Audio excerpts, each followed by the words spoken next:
No organization is responsible for the content of this video. All errors and omissions are the sole responsibility of myself, David Iverson. This video must not be your only source of information. Please attend official USSA educational opportunities. Please download official USSA educational materials. Okay, so we're going to start off by building a new race, and so assuming you've got split second up and running and you know you've got it installed and you know what's going on, we're going to start with a brand new race and we're going to start making it happen. So the place that I always start is I start under the header, and so under the header I'm going to give it a name. And so the name of my race is Test Race for YouTube Videos. And so you know what the name of your race is. You can figure that out. And then all of my videos are going to be all about Alpine. I'll leave it up to somebody else to do snowboard, cross country, or Masters Alpine. And what are we going to be running? Let's run a good old generic giant slalom. So our race is a giant slalom. We're going to do a scored race. So it is going to be a USSA race and it is going to be scored. And the race date is going to be 7/14/2011. And number in the top seed. Now this is where things get a little bit tricky. Well, I'm going to scramble at the beginning. I'm going to scramble 15. So to start off with, there's going to be 15. The top 15 kids are going to be scrambled in the race. But then for the second run, we're going to flip 30. Now, it doesn't really matter what you put in for race fee because that information doesn't go to anybody. So there's an accounting feature in the software, but I don't think people really generally use it. I don't. So so you can put race fee in or not, it doesn't show up anywhere on the official paperwork. USSA code, well, we're doing a USSA race, so it's going to be U9123 is going to be our race code for the men.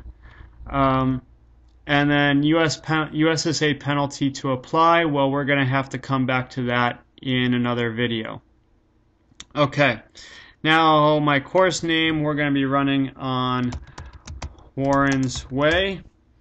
And now I'm going to just pause, and we're going to go and we're going to find the start elevation, the finish elevation, and the homologation number from other information that I've got.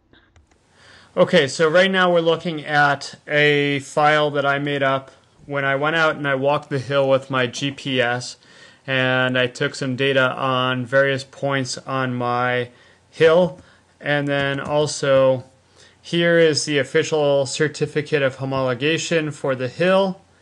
And so they say that the start is 869 meters.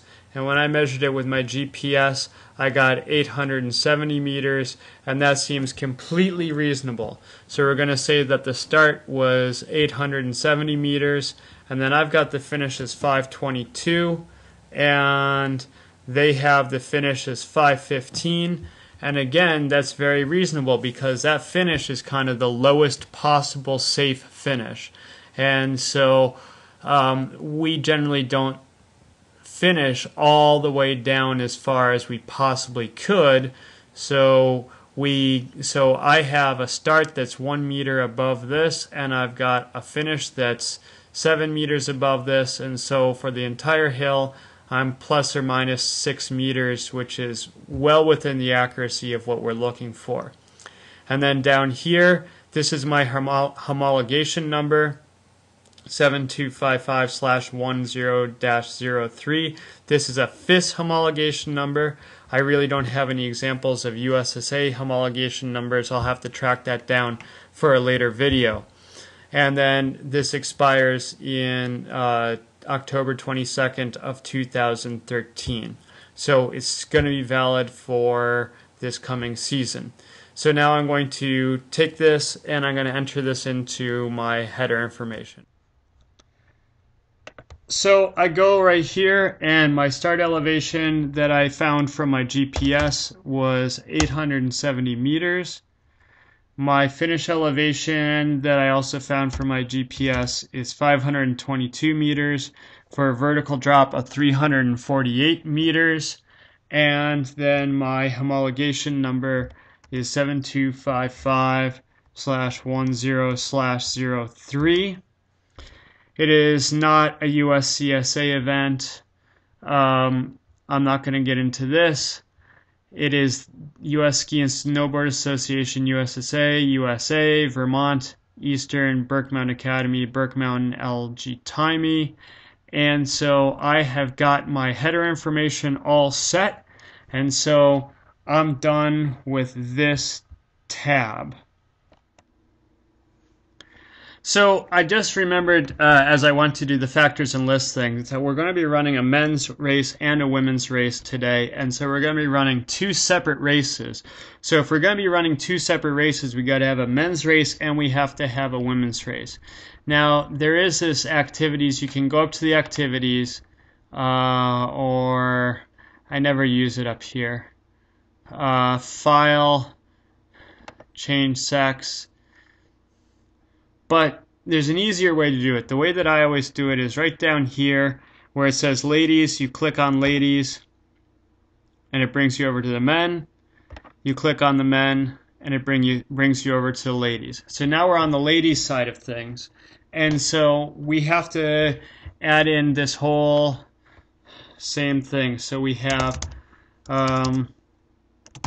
test race for YouTube videos,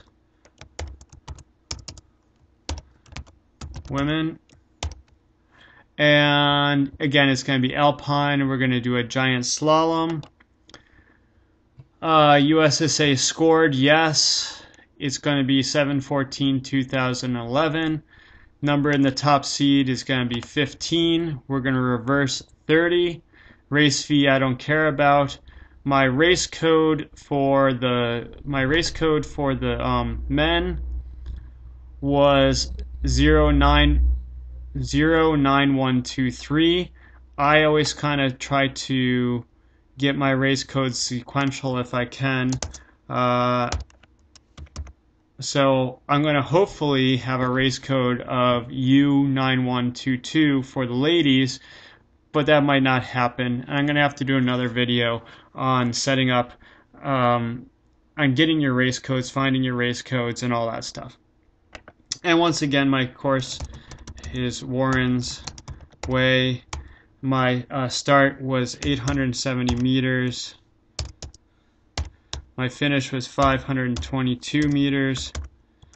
And I can never ever remember those homologation numbers, so I always have to look them up.